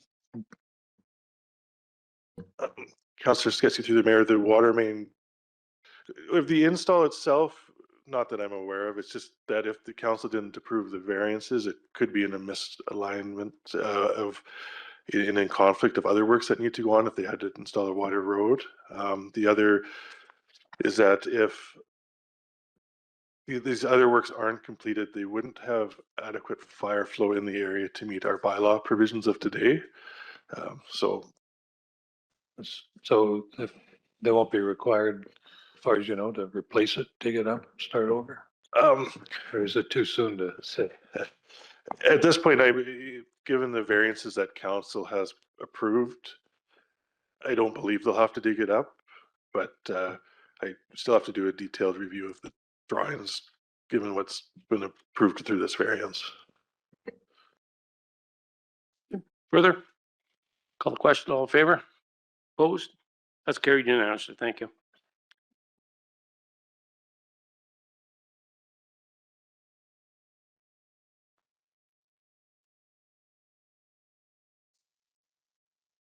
The final item of new business and letters from corporate services regarding 2026 inaugural council meeting, RDK request to reschedule. Can I please have staff provide a brief overview of the report? Thank you, Mark, Mr. Mayor. Thank you. The city has received a request from the Regional District of the East Kootenay to consider rescheduling the city's 2026 inaugural council meeting from Monday, November 9th to Monday, November 2nd. The RDEK board inaugural meeting of November 6th doesn't allow for sufficient time for municipal inaugural meetings appointments to the RDEK board, as well as participation for the RDEK director orientation as it occurs prior. At its June meeting, a recommendation was brought to the board to reschedule their inaugural meeting to November 20th, 2026. However, the board resolved to postpone consideration of that decision until the Cranbrook Council had considered moving the city's inaugural meeting. The community charter, and the council procedure bylaw require that we have to have our inaugural meeting either on the first Monday in November, or within the first 10 days of November. So we are authorized to do so. Thank you, Brian. Can I get a motion that council reschedule the 2026 inaugural meeting from Monday, November 9th, 2026 to Monday, November 2nd, 2026? Mover, please. Councillor Ray, Councillor Blissett. Discussion. Councillor Blissett. So what I'm wondering is this going to be a problem? Because I'm not sure. I heard a lot of information there. So is this a problem to reschedule or no? Councillor Brissette, through the mayor, no, it's not a problem. Okay, We'll just thank update all of our advertising and stuff. Okay, good. Thank you. Further discussion? All in favor? Opposed? That's carried. Thank you. Moving on to administrative updates. We had one administrative update tonight from Engineering Development Services regarding development cost charges for provincial transportation infrastructure, which includes a local government preliminary request form. Can I please have staff provide the administrative update? Pardon me. Yeah. Curtis? Thank you, Mayor and Council. Part of the development cost charge bylaw approval by the Ministry of Municipal Affairs, the bylaw was referred to the Ministry of Transportation and Transit because there are two projects in the bylaw that are partially funded by the ministry, being the Highway 3 and Victoria Avenue intersection upgrades, and then also the Highway 3 and 6th Street Northwest widening and intersection improvement projects.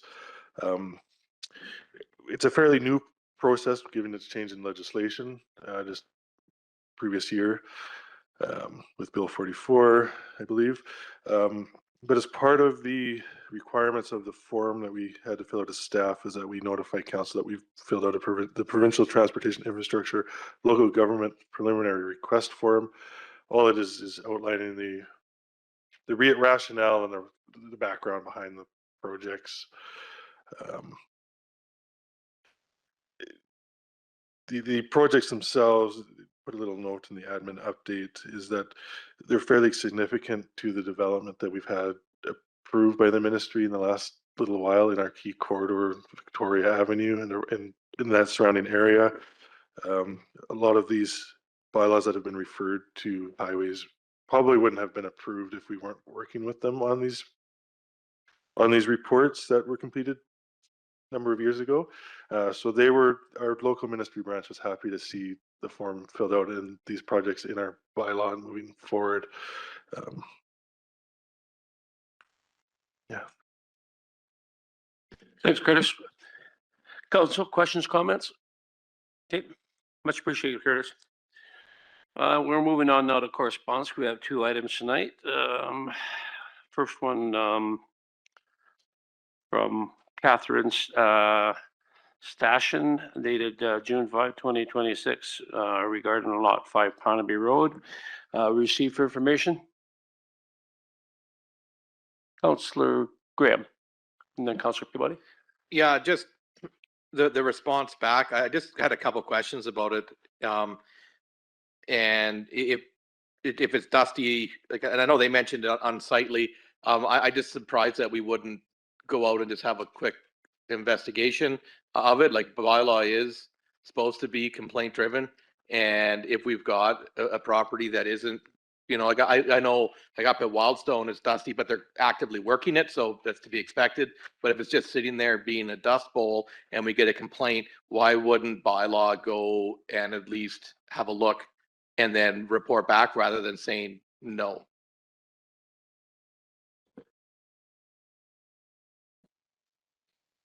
Councillor Graham, through the mayor. They do have an active development permit for this site. Again, this kind of comes back to the earlier bylaw with the subdivision and development servicing amendment with giving teeth to our bylaw to follow the rules about construction before approvals and our violation policies. There is a section in the bylaw that says active development permits, that if construction is occurring or has been left, that they have to do dust control and whatnot. However, the only way to enforce that section would be through a court order, because we don't have it in the MTIS bylaw at this point. The other option would be to bring it back under the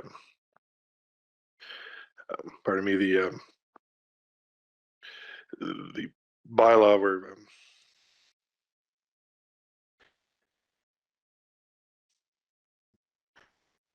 yeah, well, it wouldn't be the bylaw enforcement, sorry, it's the council resolution to that we've done, say, with the trains and the remedial action order. Sorry, thank you. The next council meeting, we'll be bringing forward an MTIS bylaw for this amendment bylaw to bring the subdivision and development servicing bylaw into that bylaw. So now we can action fines with the subdivision bylaw. So we could fine this property owner and developer now if they don't undertake adequate dust provisions.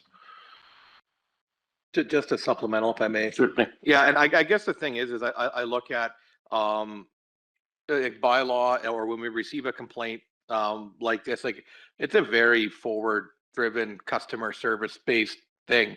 So now there are 4 sides to every story, and I'm just reading off of what there is in an email. But I think it would be worth saying, like, did we say, you know, we can't address it, we're backlogged, we don't care? That's kind of, but that's, even if it was somewhat insinuated, like a trip out there or meeting with the people really goes a long way when we are a forward public facing organization on certain issues. So I think I would like to maybe hear the other side of the story too then, so we can get a full understanding of what took place. Maybe just Councillor Graham through the mayor.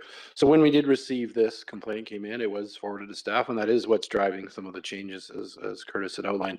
The thing is, with the city of Cranbrook, there hasn't been a lot of these cases where you have literally like a whole subdivision worth of land cleared and then the subdivision process stalled. This is unique to this certain developer running into some issues out there. So it wasn't something that we had easily addressable within our current system, but the staff were aware, and we were reviewing our bylaws against what we could do on the site. So it's not that it hasn't been actioned, it has been internally, but because it did go to council, as always, any letter we bring forward to council without staff interfering. It's a relationship between the resident and council.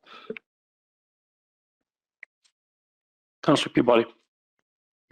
Thank you, Mayor. I think some of my questions have been answered, but I think my concern is that there just wasn't a whole lot of context in this letter to council as far as like really what the issue was and why there was an issue. So I think I was just looking for more information of like, why is there a lot and why is there a dust issue? But I think that's been filled in, so I appreciate that. Sounds like there's a construction project, construction's been stalled, but they've already done some work there and now it's creating a dust problem.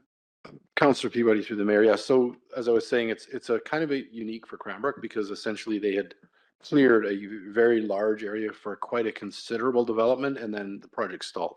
And usually in Cranbrook, you don't see quite that level of clearing in preparation for a project that doesn't move forward.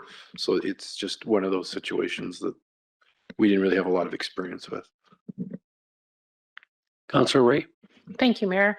I had the pleasure of meeting with a number of these residents the Friday before last.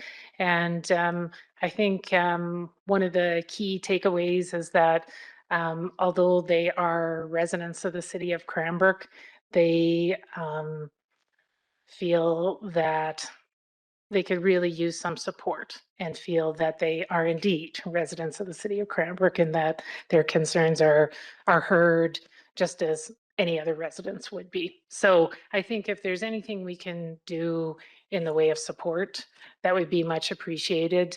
And, I know we've had a conversation here and there about like, should we put a couple signs out that way and say, this is part of the city of Cranbrook, like, so folks know. And there's other conversations related to that in terms of the speed on the highway. Really, you're driving through part of the city of Cranbrook at 100 kilometers an hour. So there's lots of concerns there from these residents. And I think, yeah, anything we can do to support, they'd really appreciate. So just to double check, like, does the unsightly premises bylaw not apply to this, Curtis? Because it's kind of it sounds like it's in sort of development limbo, but it is unsightly.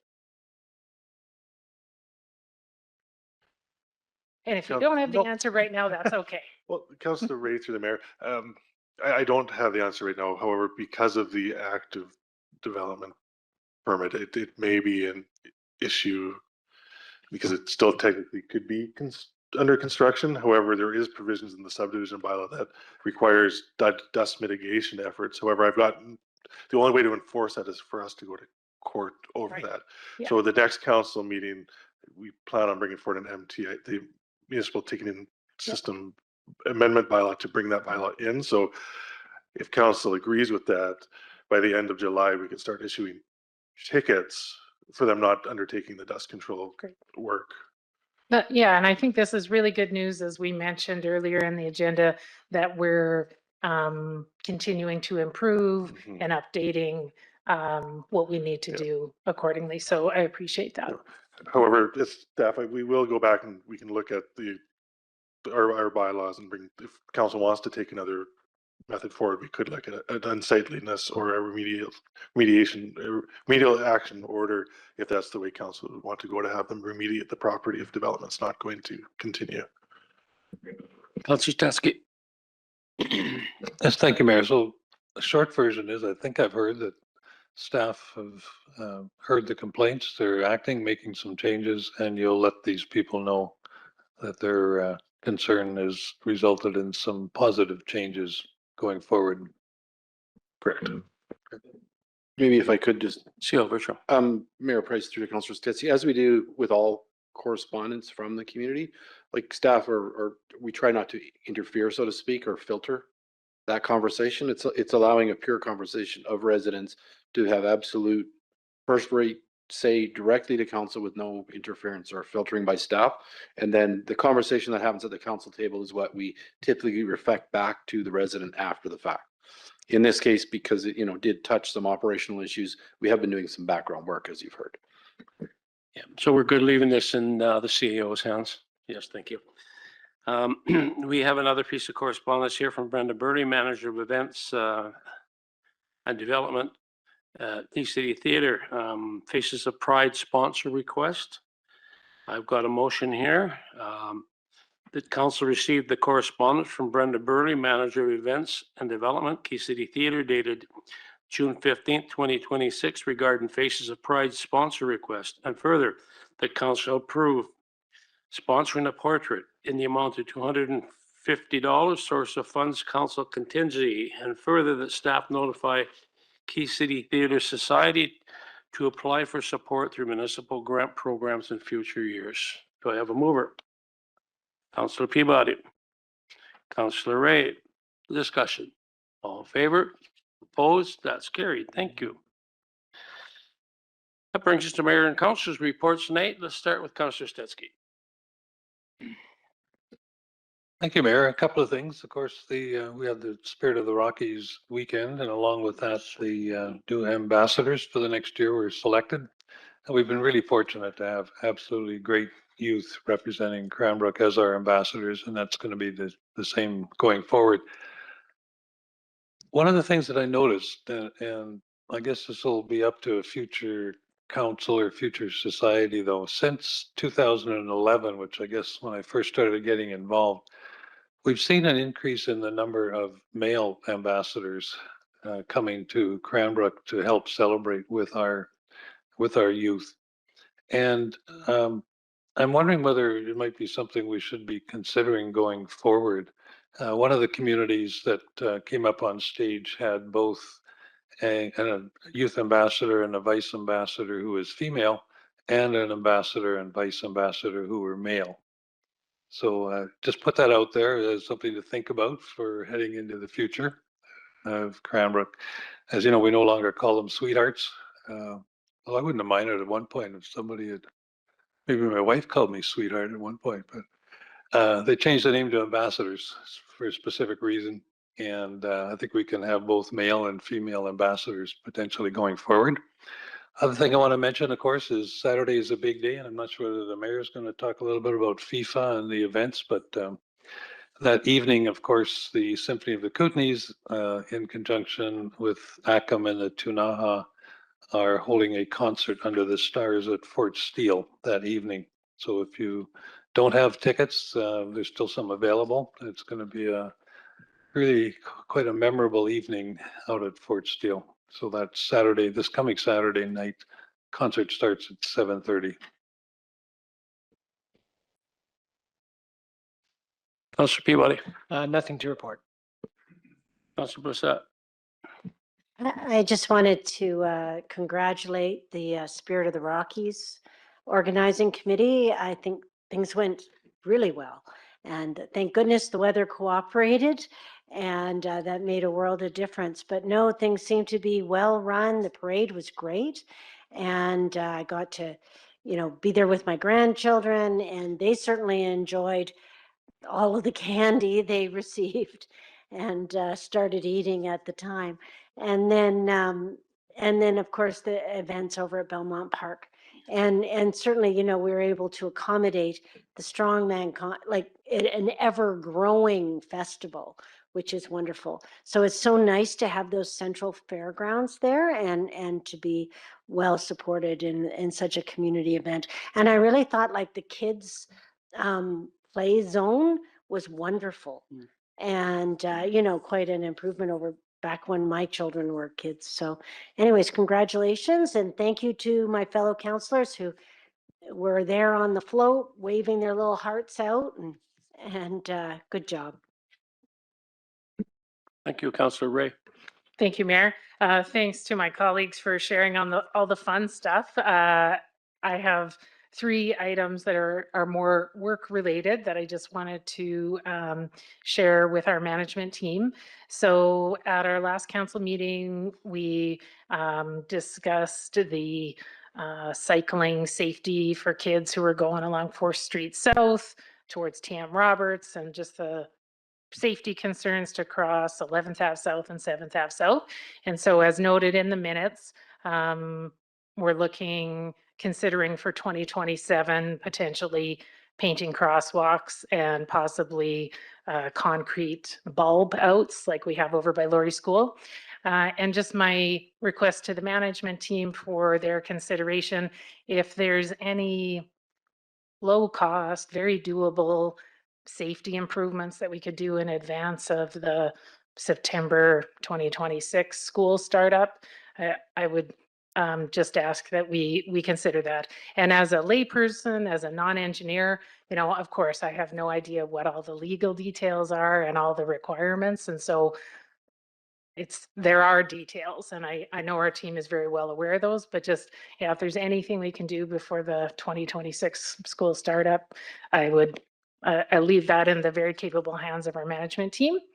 Also along the lines of traffic safety, I was speaking with one of our longtime store owners on Baker Street, and he has observed multiple times people totally just running the new four-way stop. So the Baker Street and 10th Avenue South. And those stop signs do include the bright neon new signs. So we've done that. Anyways, and then just the other day, I observed somebody totally just run that four-way stop. I was amazed. So I just wanted to raise that maybe for our traffic safety committee to discuss. I think it's important to remember that the score at that intersection was, I think, 22, and the required score for lights is 100. So we're 78 points away from when you should have lights there. So I don't know if and then the other concern is that people are prioritizing their vehicle above pedestrians and are driving through when there's pedestrians. It was a long time ago that I took my driver education, but I believe pedestrians have the right of way. So I think let's, if we can refer to the traffic safety committee for some additional conversation, but let's all remember pedestrians have the right of way. It is a four-way stop there, and we do need to stop. And then the third item,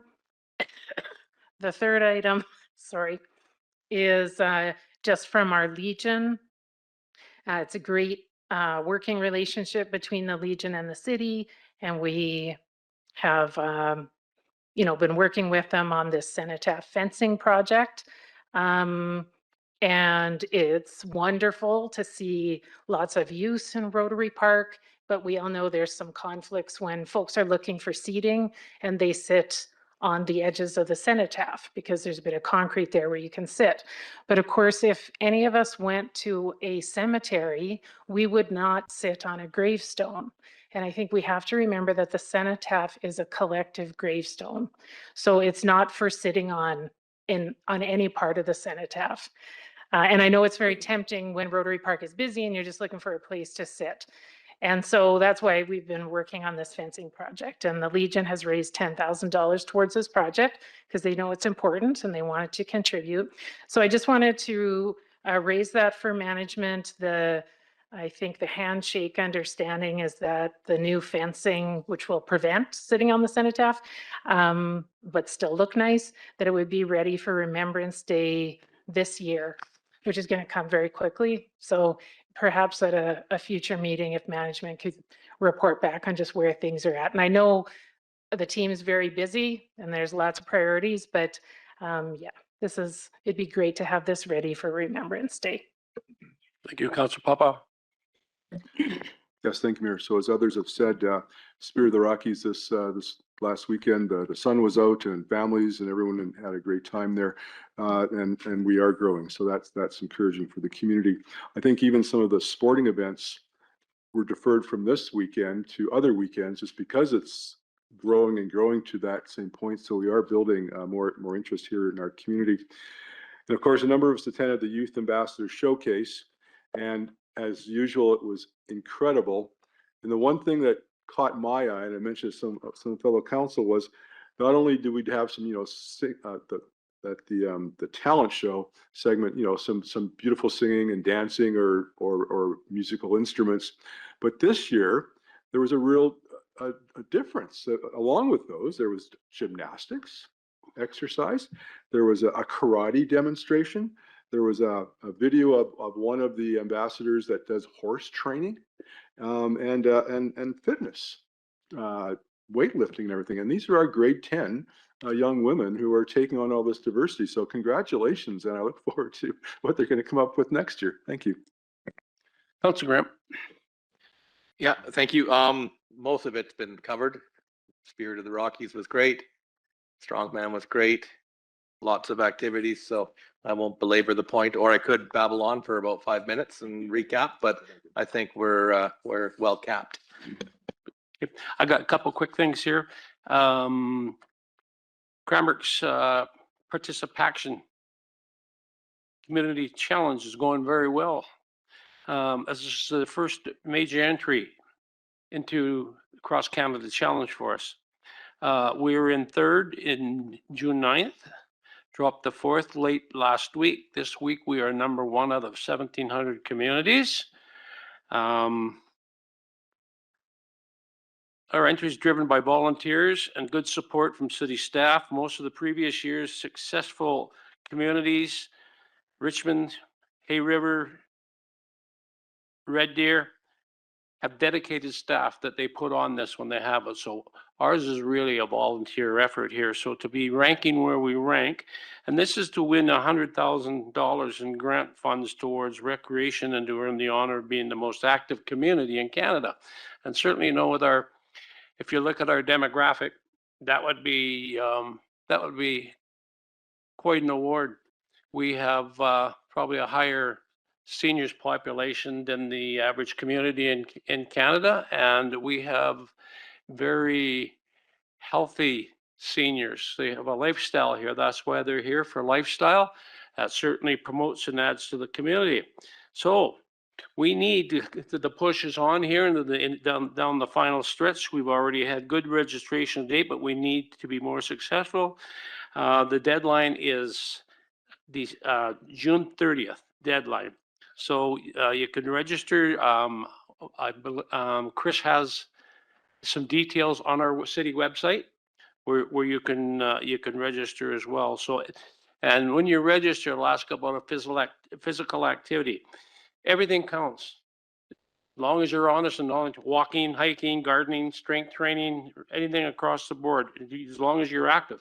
So let's all just get out there and move and feel good. Secondly, FIFI. So FIFI is sponsoring a number of initiatives. So they are FIFI. New dog name. Okay, I'm back. FIFA. Why would I do that? Okay, we're all back. FIFA is back as well. FIFA. You okay? Okay. Okay. Celebrates FIFA World Cup 2026 in Cranbrook on June 27th. It will be held at the Belmont Park, 12 noon till 8 o'clock at night. That's going to be a full display. They're setting up a tent, large screens. There's going to be a little bit of entertainment there, as well as beverages and eateries. So hoping to see you all there. That is Saturday, June 27th, 12 p.m. See you all there. You have anything to add, Councillor Ray? Okay, Councillor Setsky had one more point he would like to bring up. Just want to thank Councillor Bray for bringing up crosswalks. I have had discussions with the Legion and they are interested in a commemorative crosswalk, preferably from City Hall here across to Rotary Park. So CEO Fercho, how do we make that happen? I think citizens would probably be happy to donate to help making that happen as well. Mayor Price, through Councillor Stetsky, what they'd need to do to start the process would be a formal letter to council. And then council would refer to staff and we'd have to work on, it's called a non-standard crosswalk policy. So it covers everything from ensuring the safety standards, like they have to meet traffic safety standards in order to be a legal crosswalk, right through to who pays for it, how's it maintained, what happens if someone does a burnout on it, how do you like deal with it because the paints nowadays are water-based, you know, like it was 15, 20 years ago that oil-based paints are no longer allowed. So they only last a year and they're quite expensive to install. So there's quite a number of considerations around non-standard crosswalks. So if council wanted to go down that path, that letter to council would start it, and then if council referred it to administration, we would begin to work on all of that. So it's a process. So if they wanted to, it's the letter to council. Thank you. I went to the Beatles tribute on Saturday night at Key City Theater. There were 450 people twisting in the aisles, trying to figure out how to get that into the participation list. Oh. Anything further, council? No. Mark? Is good? Well, that brings us to tonight's meeting. Can I get a motion to adjourn, please? Councilor Bassett, Councilor Peabody, all in favor? We're adjourned.